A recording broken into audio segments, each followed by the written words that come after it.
we're all in here We now. are And all don't forget to be in here. Volskaya Foundry. I keep on saying Volskaya Industries because that's what it's called in Overwatch. But I know they like to Foundry. take the map and then change the name on us, and Yeah. so yeah, it's gonna be Volskaya, and this is a map we've been seeing a ton of Volskaya Oh in yeah. the MSB, and this is exactly what you were talking about. This is not a map that you just get the first objective and march down mid with it. You know, you have to win this slowly, methodically, control the Yeah. items.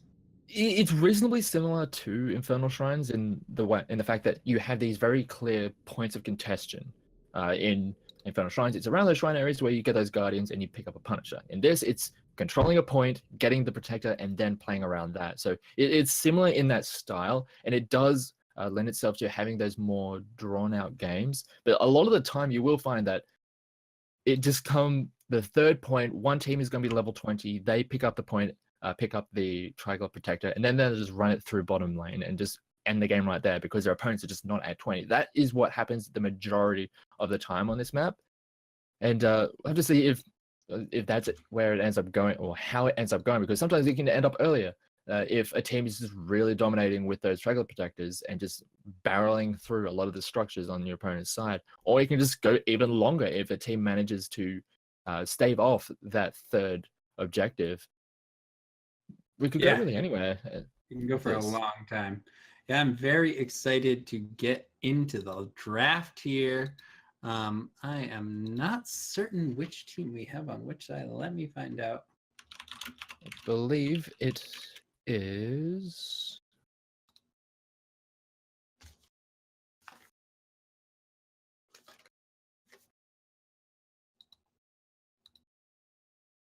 Macro is on the blue left side. Yep, on the blue side. Alrighty, so we have Fratres on the right. That makes it much easier. All right, so and it is going to be Fratres with the first pick and ban, and wouldn't be surprised to see a lot of the usual suspects that we've been seeing over in the mid-season brawl. Things like Maev. Wouldn't even be surprised to see like Garrosh, Feer and ban if you don't want to pick that one right off the bat. Just some of those very high priority heroes that have just really made a name for themselves over in the mid-season brawl so far. Yeah, and I'd like to, there's definitely we're going to see those heroes, but what about some heroes we may see maybe a little lower in priority, but that excel on Volskaya? What do you think? I particularly think Chromie is one of those heroes that can do quite well on this map. Yeah, Chromie and Alex Strasser were what came to mind for me, because Chromie, you're just shooting into that small contained area. Fish in a barrel style. Yeah, fish in a barrel, exactly. And same with Alex Strasser, you just force onto point. By just being aggressive, sending your melee forward, dropping the abundance, and you can basically force it's like having heroic before 10, so you can definitely force on at least the first and second points. Yeah, with that Dragon Queen, you can really just dictate the pace of those fights. If you have like all 10 people there, you can just barrel through, and it's very hard to deal with the Dragon Queen prior to level 10. Yeah, I mean, it's really difficult. There's not a lot of CCs that remove you completely, such as a Cocoon or something like that. So we do see Genji and then Garrosh for the first ban. So again, like we were talking about, nothing too unusual, but Genji, that is a particularly high priority on Genji. Because it's not necessarily a hero you want as the first pick. Yes, he is strong, but if you pick it up in that number 1 slot, he can... It gives pretty much all the time in the world over to your opponent to be able to deal with it in the draft. Whereas if you pick up in the 2-3 or in the 1-2 for the other side, you can kind of synergize with it a little bit more. So I understand the first pick or first ban going to the Genji does allow them to get the Malfurion, which we spoke about earlier, has been the pick of the mid-season brawl so far. Yeah, it definitely has been the pick of the mid-season brawl. And Macro Trash is like, okay, well, we're picking Thrall Junkrat. And to be honest, I love both these picks on this map. The priority maybe is a little high, but Thrall gets lots of value on the points, and Junkrat can just poke endlessly. he can be really annoying, and he always injects that little bit of mayhem whenever he's in the game. There's all those mines, the traps, and all of a sudden people are flying left, right, and center. It's always a bit of fun when you have a Junkrat in the game. Yeah, and also this is the map with conveyor belts. So, we're talking about fighting on the bottom, getting displaced, knocked onto a conveyor belt. I mean, that's just sometimes the beginning of the end for, just any player. Your support, you're Malfurion, and you think you're good, and all of a sudden you're flying across the screen. And we have Chromie Muradin. I think a good follow-up. Chromie, good counter to the Junkrat, or not counter, but it can answer. handle it all right. Can kind of outrange it. If the Junkrat is trying to step forward, trying to start sending in some of those nades and just start setting up around a point, the Chromie doesn't really care. She'll just dump sand on him from a screen away, and then all of a sudden the Junkrat, he's very squishy, so he will take a lot of damage from some of those Chromie spells, and he has to be very careful with where he's standing. And we mentioned it like at the start of the draft. Chromie is one of those heroes that can get a reasonable amount of value on this map because of the way a lot of the engagements end up going. Yeah, I think that's going to work very well. Muradin also, worth noting, he can just be extremely. This is a point that takes a long time to capture. So Muradin can just keep getting on the point, taking a ton of damage, jumping off, regenning, coming right back. It's just so annoying. Very few heroes can match that sustain. And let's see what we have. We have a Hanzo ban coming out of Macro Trash, so they don't want any of that. And understandable. Hanzo just strong, pokes, does a lot of PvE damage.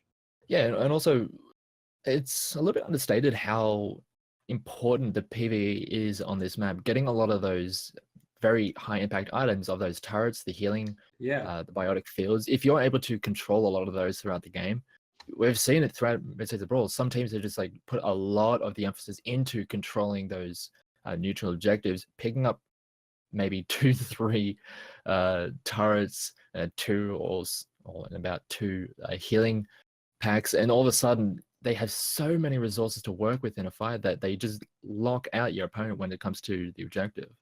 Yeah, there was a game in MSB. It's so great we can just reference it because it's going on right now. It's so easy. We have pros who do this shit. Yeah, and there was a Korean team, and they were on the top point, second point on Volskaya.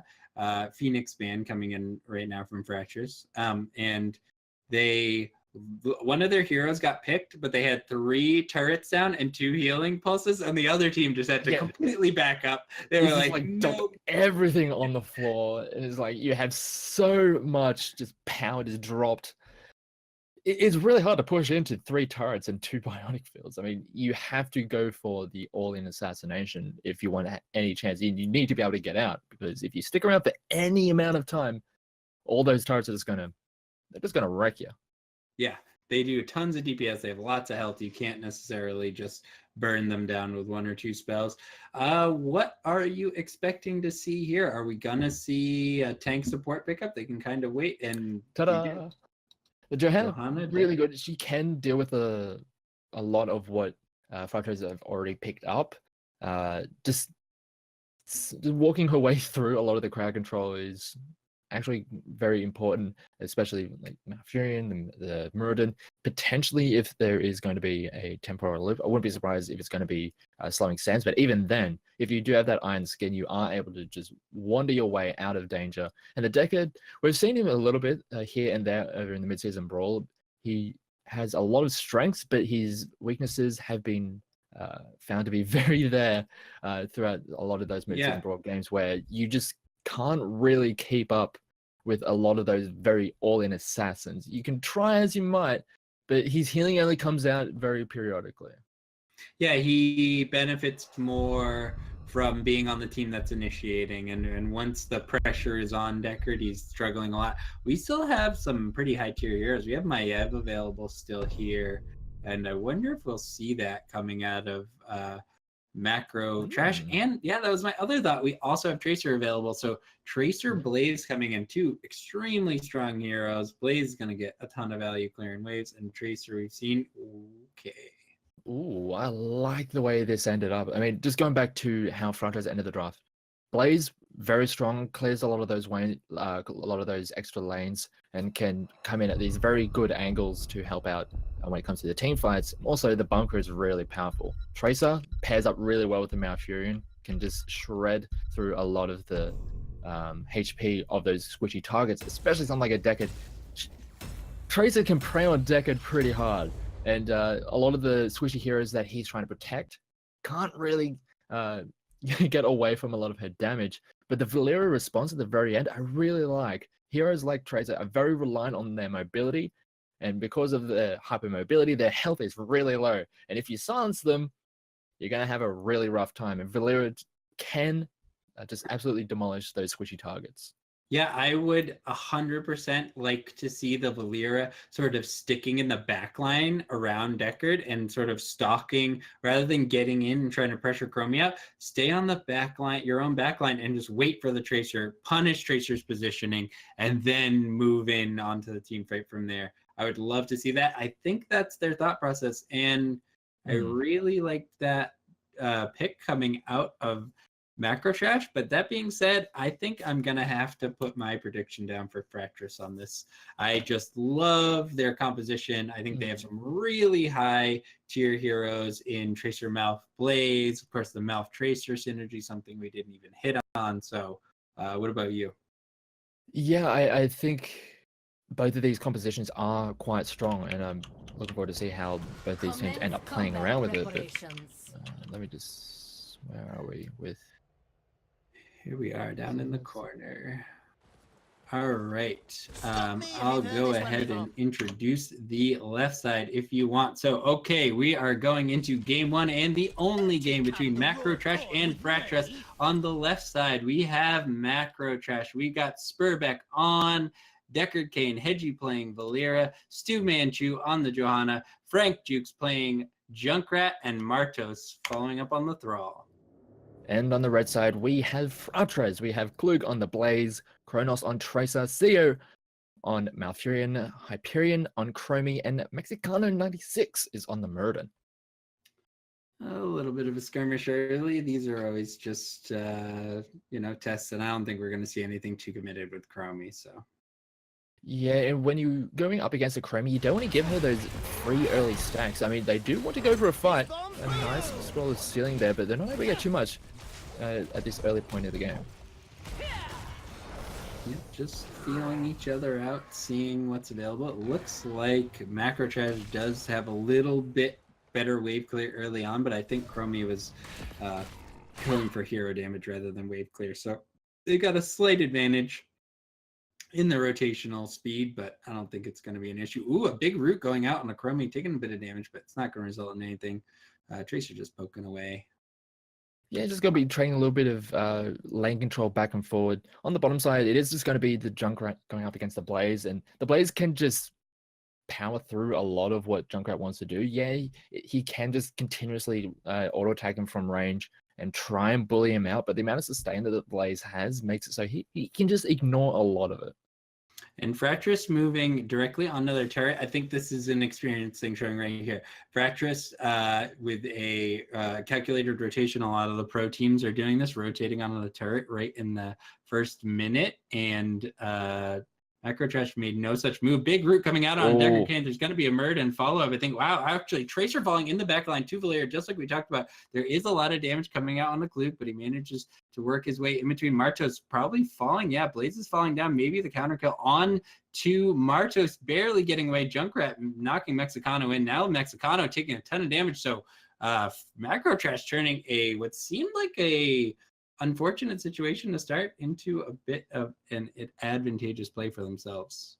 Yeah, end up just grabbing 3 kills for themselves, and it all started because that Valeera, as we mentioned, getting the silence onto that Tracer, all of a sudden she can't go anywhere, and she is a sitting duck. They were able to clean her up right off the bat, and the rest of the team tried to help out of Fratres. They tried to assist the Tracer in getting out, but all it did was just put them into a really, really bad situation, ended up giving an extra 2 kills over.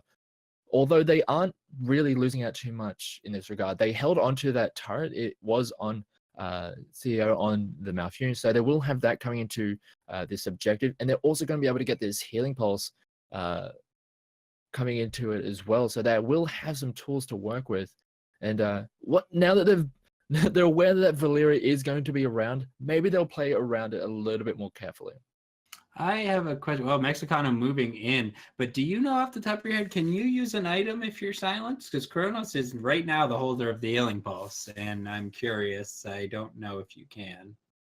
I think you Mexicano a bit I'm far not forward. sure. We'll have to find out because that could very well happen as we are Yeah, it getting could very well happen. Keep an eye on that. Chromie just trying to get some stacks. Mexicano being a bit of a pest on the point here. But between Muradin and Blaze, you can really hang out and just contest this for an extremely long time.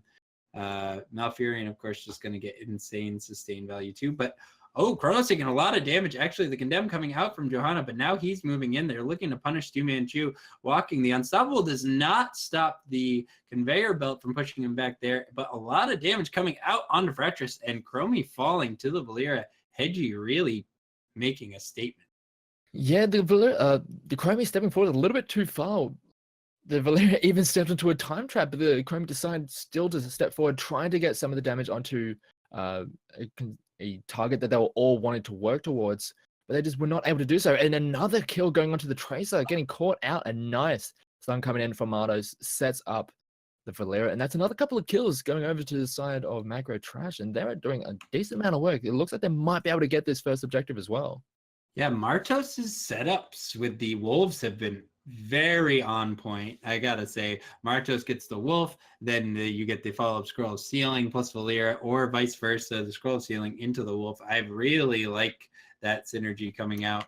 And it looks like 0.8 is going to come over. Right now, we're looking at very few Chromie stacks, only 7. So that's going to be difficult. Taking a decent amount of damage, does manage to get out of there in time. That's a lot of damage, and Hedgie's doing a lot of work on his Valeria. We're needing her to make a lot of those plays, especially onto those squishy members of Fratres, and she's doing a decent job of it at this point. Yeah, and it's looking like this Protector will probably get the standard wall, maybe 2 walls, wall and a half. Try to pressure top, maybe get that top well before the top point spawns. Yeah, smart play. But making sure they gotta get out. Mexicano is on them. If this Triglav Projector falls, then Mexicano can manage to connect a stun on the throw. He could be in trouble. Now they're gonna walk away and be fine. But again, the XP is close. Yeah, the important part was getting that well on that top side, especially coming into the next objective phase. Just having that advantage when it comes to just having the sustain. Having a well versus not having one is actually really rotation coming on Mexicano. Ooh, yeah, it's just really big once it comes into that second phase. Having that extra sustain is really quite important, especially with how these fights tend to be going. Yeah, they're very positionally oriented, I'd say. The positioning of the backlines of these teams is definitely what's going to define how these fights continue to play out, I feel like.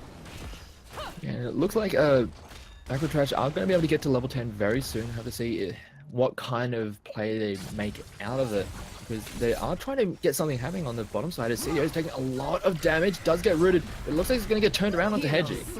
Oh, Wow, Hedgie survives and Mal falls, which is not at all what I thought the result of that was going to be. Johanna is very far forward. Martos and Johanna putting out a lot of damage onto Mexicano, but he's murdered and he's going to be just fine. I genuinely thought that was going to result in a harsh punish, Valeria falling, Mouth living, but now level 10 is hit for both teams. We got a bunker coming out. That's going to be gigantic for Malfurion specifically, but I only see one thing on this entire screen right now, and that's the Lornado, which I think is going to actually get some decent value on these control points.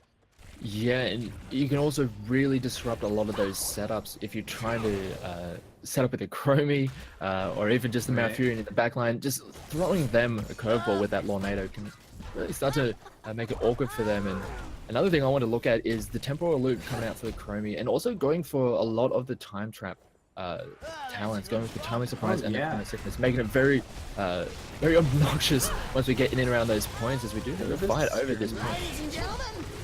Yeah, bit of a skirmish starting. Riptire coming out, but Blaze is going to get in the bunker in time. Mexicano just being pushed all over existence by this sick Lornado. Plug managing to hold the point a little bit, but Macro Trash managing to force their issue getting forward on that point, but Mexicano going for the re-engage. Two-man Chew a little bit far forward, but he's going to be just fine as well. These fights are so... It's very much just like a long period of testing one another, and then someone just gets blown up and falls. Yeah, that's just the nature of these compositions. Things like Chromie and Tracer on one side and a Valera on the other. Things are just going to just go from 0 to 100 incredibly quickly. But we just didn't really talk about the amount of displacement that this composition on Macro Trash has and how efficiently they can control spaces. As we saw over that turret, the Lornado, they also had a Junkrat concussion mine on the point. So there was pretty much no way that Fratres was going to be able to secure that for themselves, and this could be a thing that happens more and more over the rest of this game, just securing those neutral objectives on the side of Macro Trash where they can just eke out all those little advantages here and there. Yeah, Macro Trash's ability to really force on the point is scary, and it largely feels like the Johanna, but Martos also has a large presence in the top lane, I mean in the front line. Martos is very close to Chromie there in the front line. That's making me scared for Chromie, but Chromie continuing to try to dish out some damage onto the opposing front line. It's going to be some poking. Hedgie stalking around with a turret in hand. So it looks like there's only one turret on the side of Macro Trash. Oh no, two turrets on the side of Macro Trash, and that is all we have for items here. Again, just poking. I'm thinking Fratres is going to wait till 99% here, and then they'll push in. They're pushing in. Tracer taking a ton of damage in the Junkrat route, and the Sundering just absolutely annihilates her. Followed up by the Junkrat Riptire. Flip tries to jump into the bunker, but it's not enough. He is going to fall. Stu-Man Chew just absolutely super deep, but allowing his team to get so much real estate behind him. Yeah, that was really unfortunate for the Tracer, just caught between a rock and a hard place, trying to get away from one thing, steps on a trap, hit with the Blessed Shield, and then just got executed by a Sundering coming out of the Thrall. And at that point, everything was just kind of falling by the wayside for Fratres. They just were not able to stick around in the fight. The Valera was occupying the Malfurion and the Chromie, so they just were not able to fight from a consolidated front. They were just torn away in all these different directions. And also it just allowed Macro Trash to secure this objective, and they are just going to keep on pushing this advantage. They've got a talent advantage, and they are looking to push this even further. Yeah, finally we're starting to see a gap forming between these two teams, even though there were a lot of kills on the side of Macro Trash to start. There still wasn't much of an XP gap till just now. Stu-Man Chew is taking a lot of damage. Mexicano is in the back, but Hedgie just erases Chromie without me even actually seeing it. Mexicano just not even scared, though. Super deep, but having used his Dwarf Toss here, now he is in gigantic trouble. I think he is actually going to fall. Avatar popped. Can he survive? The jump will be coming up any second. The Lornado misses, and Mexicano barely weaves his way out. I mean, just Mirrored and stuff. Yeah, he can survive from a lot of situations, more than what you would really expect, as Christ takes a lot of damage. Hedgie doing a lot of work with this Sinister Strike build coming out of the Valera, and we're seeing how much he's doing in this game, topping out the damage numbers in this game, and we're seeing it really be the big dealing blow in a lot of these fights. Just taking care of that Tracer or taking care of that Chromie. Fratres just doesn't really have that have enough in the tank, as the Tracer taking a lot of damage once the silence is down. She does manage to get out of there, as the damage does go across onto Hedgie, but just not enough at this point.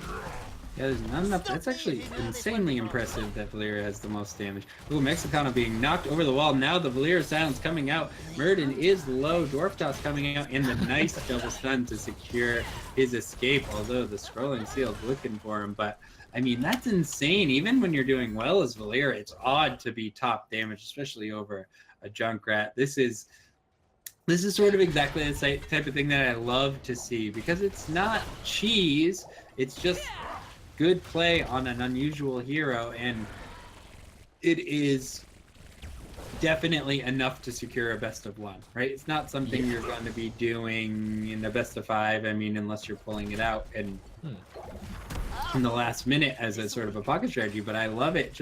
It's just enough to catch your opponent off guard. and it's very effective against both Chromie and Tracer. Yeah, and just this sinister strike build, we're just seeing a lot of the talents going in that direction.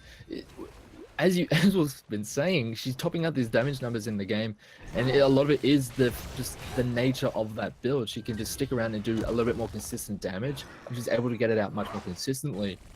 And when you have targets like Chromie and Tracer, you have very easy targets to go after. Even the Malfurion, yeah, you might suffer if you get hit by the Twilight Dream and then have a follow-up, but so far she's been pretty free to just attack that backline of Fratres.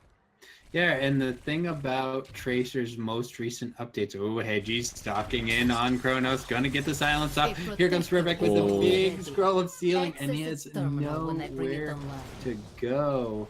What I was gonna say is the most recent changes on Tracer have made her more vulnerable, but able to poke more, so you really have to watch positioning, and that just is allowing Valeera to just take full advantage of it. As we saw there, just caught out totally. Yeah, it's very hard once you get silenced. It's just incredibly hard, and when a lot of her escape route was just locked out by that scroll of ceiling, she just, as you mentioned, had literally nowhere to go, and she does just end up falling, and this is going to allow Macro Trash to just have a lot of free time on this point on the bottom side, and we do seem to be having, I think it was coined as the sushi train. Yes, the sushi belt. Hilarious. So we have the sushi belt coming out in bottom lane. We also have 3 turrets and a healing pulse on the side of Macro Trash as well. We do have an engagement starting. Mexicano getting in there. Slow ceiling coming out. Gonna be a root, but a Junkrat's Riptire coming straight on the back line. Chromie getting erased. Plug is now taking a ton of damage. Suddenly pushing him back. He actually is going to manage to stay. Muradin's in the bunker, but CEO knocked into the back line. Valeera opening up onto Blaze and this is going to be a 4-for-0 wipe. And appropriately, Macro Trash is going to move right onto this fort. I love that mentality. Get as much value as you can. Leave one person on the point.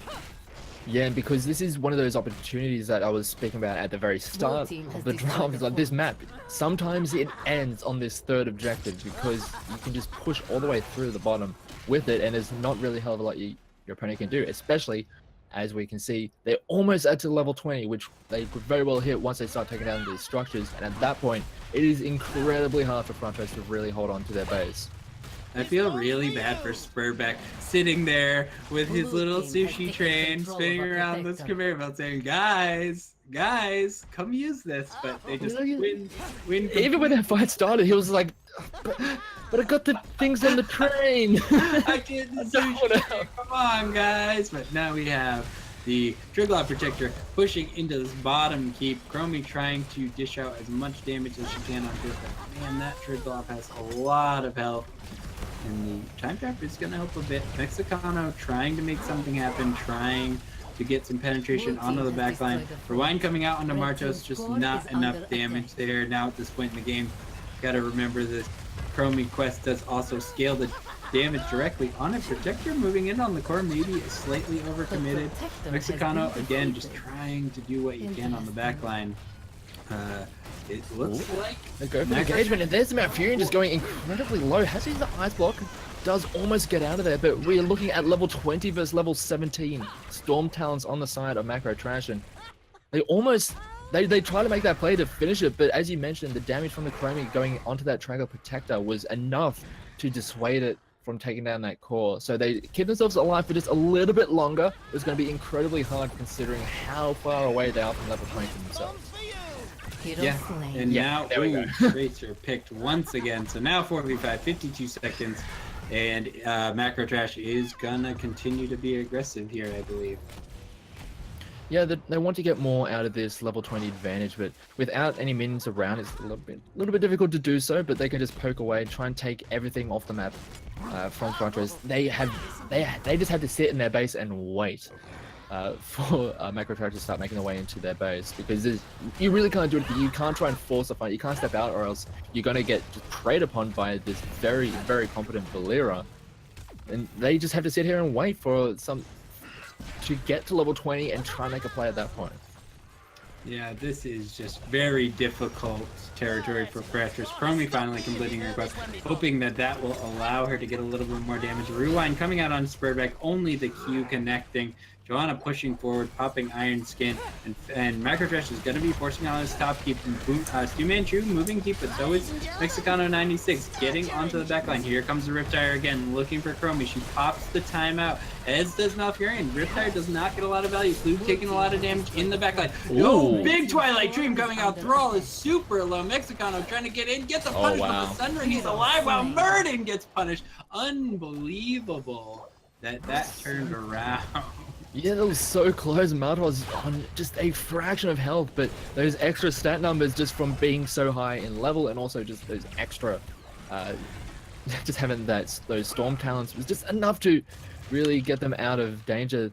But they do manage to get that keep, and they will have 2 points of pressure coming in, and they can just play it really safely. They can just secure this next objective because there's still a full level until Fratres get to their storm talents. I'm starting up an And they have to get there as quick as possible because they need it to try and contest this protector.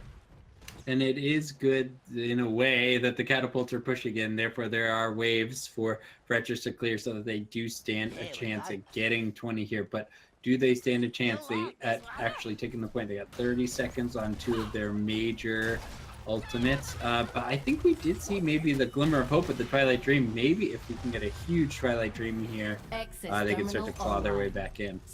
Yeah, and also because we do have the Endoral anomaly from Chromie as her storm talent, there are going to be a lot more of those traps around, and I think they are what are really going to allow them to try and control a little bit of extra space, but it is very hard. They need to be able to set up prior to the engagements. And it's very hard because the point is already in favor of Macro Trash. And although you ideally want to get onto the point to start contesting them, they only just now get their Storm Towns, and already it's halfway depleted. Yeah, and don't forget, Chromie does have the resets on the trap, so big trap going out in the Valier. Maybe get something happening. Valier taking a lot of damage, but the Riptire moving in. Oh, Riptire gets canceled by, I believe, by the Blaze Sun. Flug getting into the backline. We have the Pulse Bomb going out onto Johanna, plus she's for rounds. Stu Manchu taking a lot of damage. Hedgie is sort of zoned out of this fight. Rawls now seems to be the focus. Marchos is going down, but Hedgie is on to Kronos in the backline. Ooh, but Blaze ends up being the one that takes just too much damage, cannot be out-sustained by even the Furion, which is crazy. Now we have the Protector moving in behind in a 4v5. Just look at the damage coming out of this Valera. Is just doing so much work and just grabbing the attention of the Malfurion and the Tracer has been just so pivotal in a lot of these fights. It's just leaving this Blaze stranded on the back line of Macro Trash, and they just can't really deal with all these different angles that Macro Trash are coming in with. Malfurion ends up going down, and this Protector being secured was just the final nail in the coffin. Even if they were able to get that fight to go, because their Protector was taken, they can't really deal with it at this late stage in the game. 21-minute Protector, this is going to be the game going over to Macro. Wow, and the game and series going over to Macro Trash in extremely convincing fashion.